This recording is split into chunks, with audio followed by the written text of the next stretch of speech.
A harmônica de vidro. O estadunidense Benjamin Franklin, criador do para-raio e das lentes bifocais, é mais conhecido por seus experimentos com a eletricidade, mas sua invenção favorita foi, na verdade, um instrumento musical inspirado pelos sons produzidos ao friccionar dedos molhados nas bordas das taças de vidro, conhecido como copofone. E aí a gente vai ter alguns complementos no texto, e ele nos diz no comando: o texto sugere que cada vidro, ao ser friccionado, vibra com sua respectiva frequência bem definida e produz um som característico. O fenômeno ondulatório essencial para o funcionamento da harmônica de vidro é, dando uma breve refletida, bem rápida, de forma bem objetiva, a gente poderia lembrar de um daqueles filmes antigos como A Ponte do Rio Kwai, onde, quando os soldados iam atravessar a ponte, pediam para eles saírem de forma. Por quê? Para que aquelas ondas que eles ficassem emitindo não provocassem uma superposição e um aumento de energia. Nesse caso aqui, nós temos um fenômeno parecido, né? Quando você vai passando, você cria uma onda, e essa onda vai sendo continuamente emitida e vai havendo o quê? Uma superposição, com um acréscimo de energia até a emissão do som, caracterizado, portanto, como o fenômeno da ressonância, na opção C. Podemos observar pela representação, na ilustração conferida na questão, que se trata exatamente de um exemplo bem clássico, onde nós podemos observar aí a reflexão total dos raios luminosos.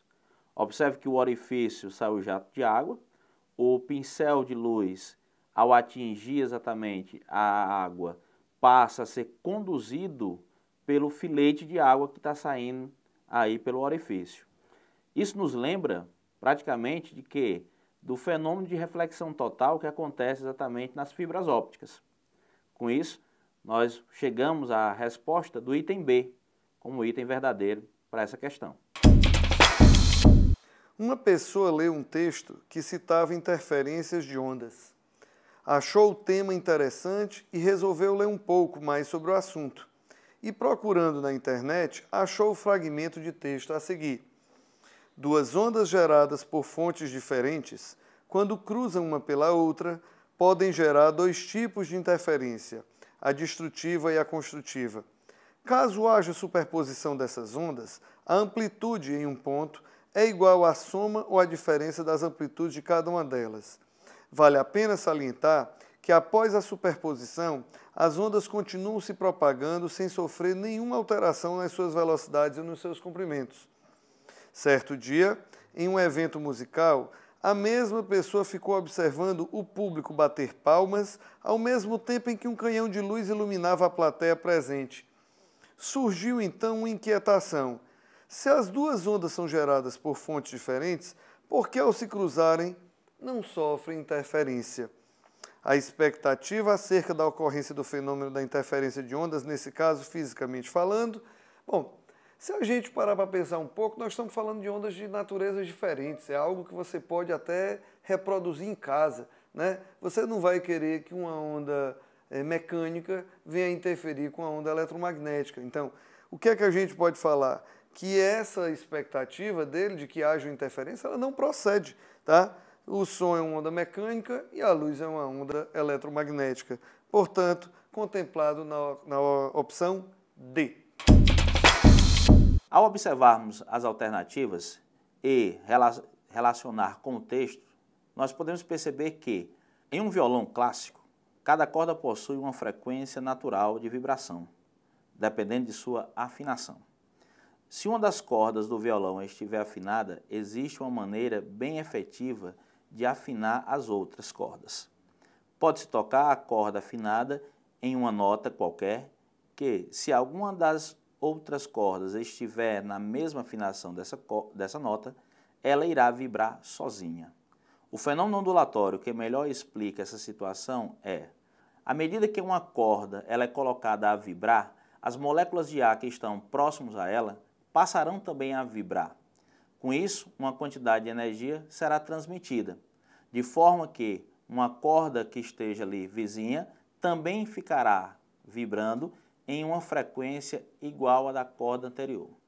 Esse processo passa exatamente a ser denominado pelo fenômeno de ressonância, onde o corpo tende a vibrar em uma frequência natural.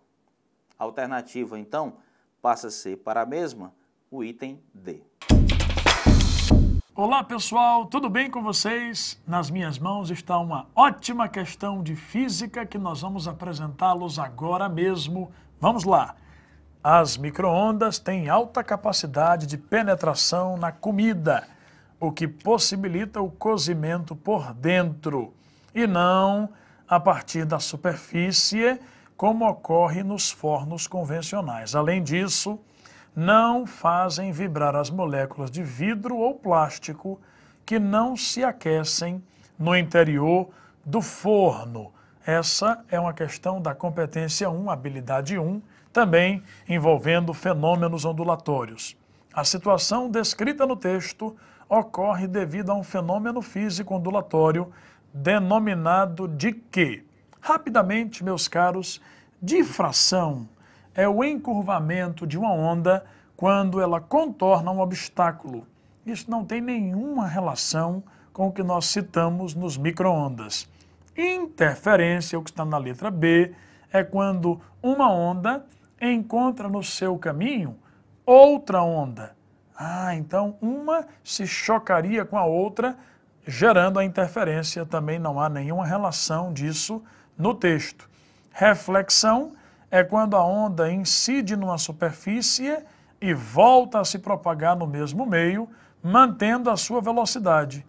Refração é quando ela altera a velocidade ao atravessar de um meio para o outro. Perceba que, conhecendo os fenômenos, não houve nenhuma relação de qualquer um desses quatro aqui com o micro-ondas. Agora, a ressonância, que é a resposta correta, tem a ver exatamente com vibrações de mesma frequência. No caso de um forno de micro-ondas, ele emite vibrações com a frequência igual à da água, para que alimentos hidratados possam ser aquecidos. Portanto, ressonância é quando duas fontes vibram com a mesma frequência, permitindo, portanto, que haja essa sobrecarga de energia. Meus caros estudantes, então, essa é uma questão cuja resposta correta é a alternativa E de escola, minha gente. Um grande abraço, bons estudos e até a próxima. Tchau, tchau.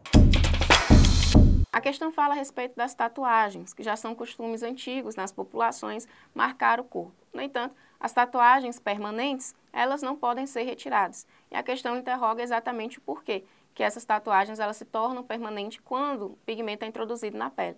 A nossa pele ela é formada por duas camadas, a mais externa por tecido conjuntivo e a mais interna a mais externa por tecido epitelial e a mais interna por tecido conjuntivo, que é a derme. Na derme existe uma grande quantidade de matriz celular, uma grande quantidade de células, espaço entre as células e muita matriz intersticial, o que faz com que essa camada ela não se renove com muita frequência, além das fibras, dos vasos sanguíneos e dos nervos. Como essa camada não se renova frequentemente, então os pigmentos introduzidos na derme por conta dos processos de tatuagem permanecem por mais tempo, o que torna a alternativa D o gabarito da questão. A questão fala sobre o transporte de substâncias por meio da membrana plasmática, citando como exemplo uma célula de intestino, onde na região apical ocorre o cotransporte de sódio e glicose e na membrana basolateral, transporte ativo, que é a bomba de sódio e potássio, que transporta ao mesmo tempo sódio para fora e potássio para dentro da célula. Baseado nessa questão, ela pede que seja dito, caso a bomba de sódio e potássio não funcione, o que acontece com a concentração de sódio e glicose. Considerando que a concentração de sódio tem que estar maior do lado de fora da célula do que de dentro, e esse transporte é contra o gradiente de concentração, a bomba de sódio e potássio, portanto, empurra esse sódio para fora e o potássio para dentro ao mesmo tempo, gastando energia da célula. Já o transporte de glicose e sódio para dentro da célula, ele é passivo, não gasta energia, e os dois fazem, e ocorre esse transporte ao mesmo tempo. No entanto, caso a bomba de sódio e potássio não funcione, o sódio vai entrar por difusão, mas não vai ser posto para fora pela bomba de sódio e potássio. Resultado disso, a concentração de sódio e glicose dentro da célula tende a se estabilizar, reduzindo, portanto, a entrada dessas duas substâncias na célula. Dessa forma, a alternativa correta é a letra C. A questão afirma: homem mais gordo do mundo morre no México aos 48 anos. Bem, o Manuel Uribe chegou a pesar 394 quilos e já chegou a ter o peso de 597 quilos em 2007. Bom, eu lembro que se a obesidade é uma doença crônica de longa duração, ela pode causar comprometimentos orgânicos devido aos ateromas, ou seja, ao acúmulo de gordura na corrente sanguínea, o que pode trazer graves danos metabólicos, como a deficiência da oxigenação das diversas células dos diversos tecidos, comprometendo inclusive a pressão do indivíduo. Bom, a obesidade, sempre pelo consumo de calorias da alimentação, além do que o indivíduo pode transformar, pode ter como resultado final o acúmulo de gordura nos vasos sanguíneos, o que pode ter comprometido seus batimentos cardíacos, prejudicando o oxigênio para o fígado, um órgão multifuncional, e assim prejudicar também o transporte de nutrientes, o que pode ter levado a óbito. Inclusive, gostaria de adiantar que não apenas a alimentação à base do lipídio propriamente dito, mas o carboidrato também, quando em excesso, a glicose pode percorrer uma via secundária e acabar culminando com a produção de lipídios. Bom, portanto, pelo que está exposto, o item correto é a letra A. A questão trata de adaptação de plantas a determinados tipos de solo relacionada a uma relação ecológica. As plantas obtêm do meio as substâncias básicas e específicas para que suas reações bioquímicas possam ocorrer naturalmente, promovendo então o seu crescimento e o seu desenvolvimento, ou seja, o seu aumento de tamanho durante a vida e as diferenciações celulares. A partir da luz, CO2 e água sintetiza seus carboidratos para que possa desenvolver seus processos que demandam energia, mas utilizam do solo as substâncias inorgânicas essenciais ou os elementos essenciais, tais como o fósforo, o qual eu poderia classificar como macronutriente. O macronutriente é aquele elemento que é exigido normalmente em grandes concentrações e que é vital para que determinadas reações químicas ocorram para a manutenção da vida vegetal. O fósforo, por exemplo, ele é requerido normalmente em uma quantidade equivalente a 1000 miligramas para cada quilograma de massa seca. Isso significa dizer que, se um solo tropical apresenta carência de fósforo, como é que uma planta vai se adaptar a essa condição? É o que indica a nossa questão, a qual afirma que solos tropicais costumam apresentar carência de fósforo. Assim, uma adaptação comum em plantas dessas regiões é a associação de fungos micorrízicos. Lembro que uma micorriza é uma associação de fungo com raiz, normalmente de leguminosas, e crescem esses fungos em suas raízes, facilitando a absorção de água e nutrientes do solo, em troca de matéria orgânica proveniente da fotossíntese das plantas. Perceba que, na imagem, nós temos uma angiosperma dicotiledônea, a qual a micorriza está ausente. Mas perceba que as angiospermas tratadas em solo tropical, com carência de fósforo, mas na presença do fungo, este fungo facilita a absorção do fósforo e, em detrimento disso, a planta oferece para este organismo o hábitat para viver e os nutrientes, uma vez que fungos micorrízos são heterotróficos. Então a questão indica o seguinte: Com base no texto e na imagem apresentada, a interação descrita é: estamos tratando de um mutualismo, ou seja, no qual ambas as espécies são favorecidas de forma obrigatória. E, portanto, o item correto é a letra C. É importante que você perceba dois detalhes. Primeiro, na questão, a coexistência é obrigatória, mas na natureza, o mutualismo pode ser também obrigatório para pelo menos um dos indivíduos envolvidos na relação. E o mutualismo tradicional, ele é naturalmente denominado de mutualismo obrigatório, enquanto que a protocooperação, ela pode ser também denominada de um mutualismo facultativo. Ele vai abordar o processo de tratamento da água, mais preciso no processo de cloração.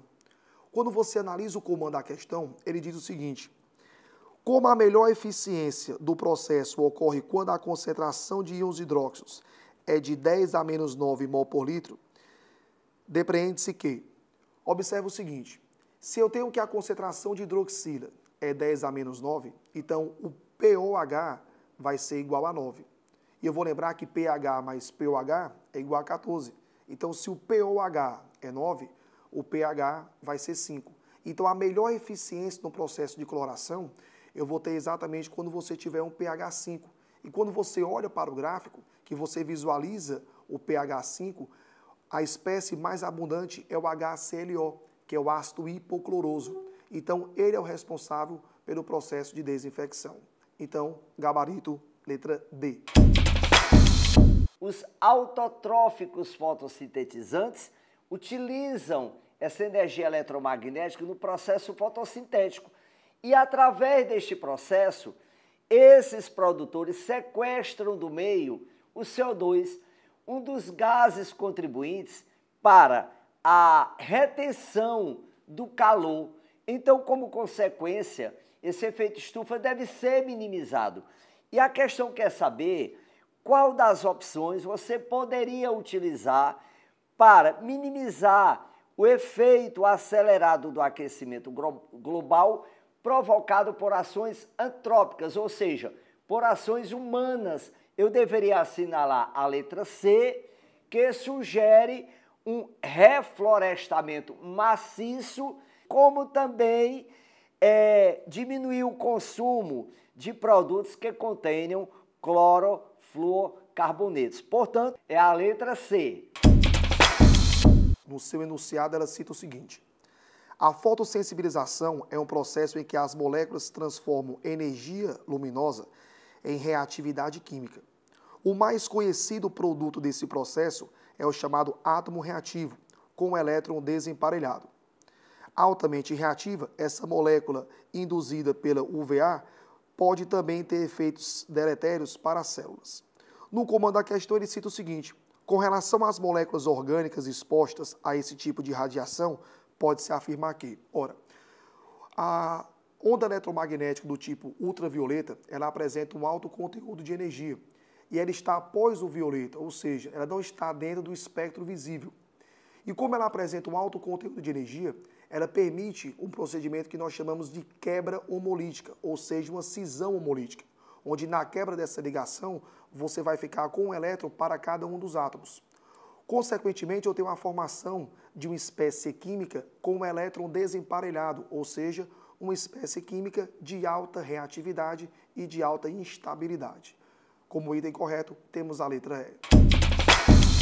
A questão apresenta dois textos. O primeiro que fala da ameaça do aquecimento global à biodiversidade das espécies, que há uma redução na biodiversidade por conta das adaptações que os seres vivos não possuem a essa mudança climática com o aumento da temperatura, e aborda um outro texto que fala sobre as barreiras geográficas que surgem, impedindo a migração de um grupo de lepidópteros.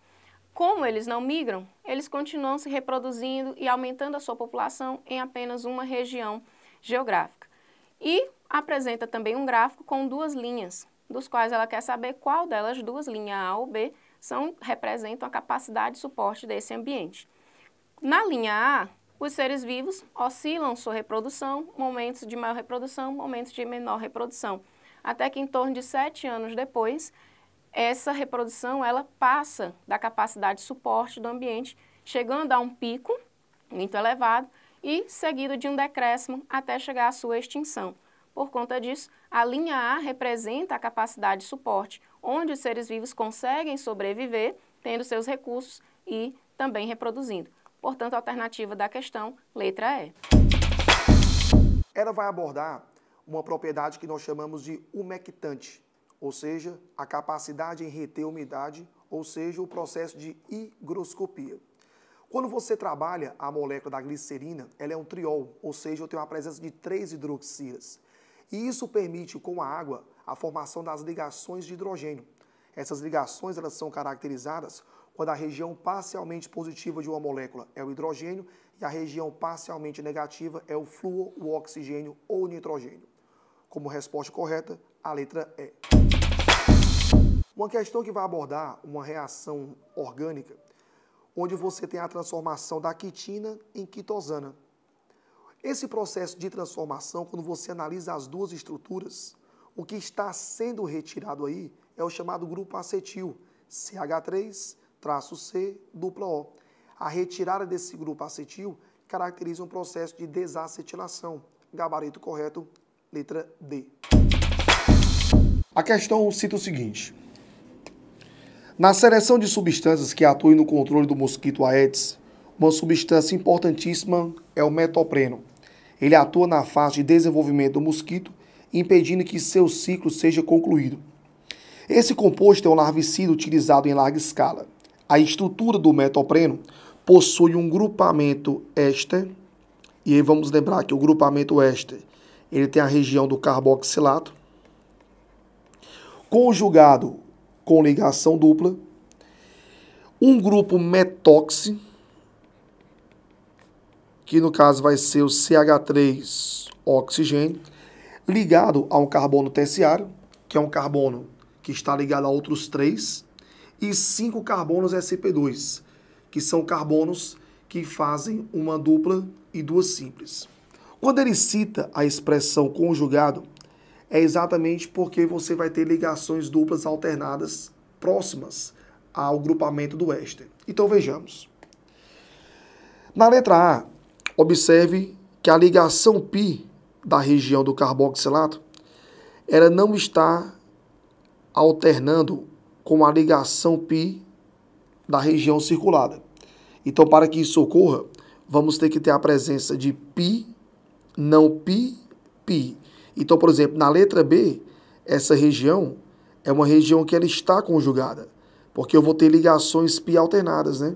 π, não π, π, não π, π.